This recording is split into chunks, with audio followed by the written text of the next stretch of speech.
Hi, friends. Matt Noyes, good to be with you. 1 Degree Outside Weather Network, onedegreeoutside.com. This is Insights, a little deeper dive into the meteorology. Danielle took care of you for the next 24 hours in 1 Degree Outside today, which you can find on our homepage. We're in a break between systems now. One storm to the east, next disturbance coming in from the west with quite a bit of thunder, but it's going to split on approach. So overnight tonight, you get a couple of showers in northern and central New England. Not a real big deal out of those. Low temperatures tonight dropping down to the 60s for many of us, probably about 70 in the metro center of Boston and on Cape Cod. A southwest wind begins tonight, continues through the day on Wednesday, brings in the warmth again. Here we go. It also brings in humidity. Dew points will be gradually but steadily on the rise for Wednesday. You'll notice that increase in humidity as the day goes on, and notice your temperatures almost totally into the 80s. Will push 90 in southern New England. Now, there is a severe weather threat on Wednesday, but it's different from what you might normally expect. So you've got scattered severe storms in yellow, isolated in blue. It's not really during the daytime so much. I mean, take a look at the map at midday Wednesday. There's nothing going on.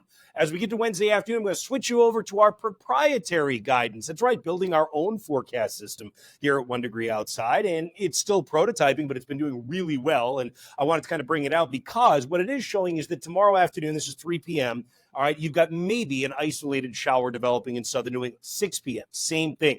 Maybe an isolated shower in southern New England. Notice most of the action, New York and Pennsylvania. That is where the real show will be in terms of severe weather as we get into Wednesday evening. Notice for us at 9 p.m., there's not that much going on. By the time we get to midnight, the chance of showers and thunder starts to go up. Now, because the center of low pressure is going to cut right across southern New England, to the south and east of it is your greatest chance of seeing a severe thunderstorm during the overnight Wednesday night, particularly after midnight into the pre-dawn Thursday. So southeast New England would have the greatest chance of that. I wouldn't put it as a high chance. Largely, I mean, it's very different from what you're used to seeing with the daytime events, right? It's an overnight event. In this case, there might be just enough wind in the atmosphere to make a severe storm in parts of southeastern New England as it comes by. Thursday, I think in the morning, you might have some rain getting out after a mild and muggy night Wednesday night. But notice most of Thursday, you're changing the air. The humidity is dropping. It turns into this really pretty day. High temperatures Thursday up into the 70s or lower 80s. The humidity on the fall. And it sets you up for a really great couple of days. I mean, Friday looks very good too.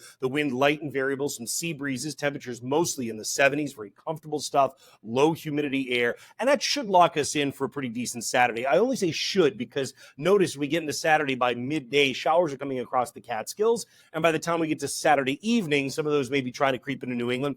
I always just get, frankly, a little bit humble when it comes to trying to get 4 days out and you're getting the timing of a disturbance, right? Because if it comes in 3-4 hours earlier, that's a big deal on a Saturday afternoon. But right now, things look pretty good. It looks like the dry air would hold on for most of the day. The better chance of showers would be in the evening and night on Saturday. And notice your temperatures in the 70s on Saturday. There is a little bit of an elevated chance of showers. We get to the tail end of the weekend. You'll see that in the app if you look at the 14-day forecast.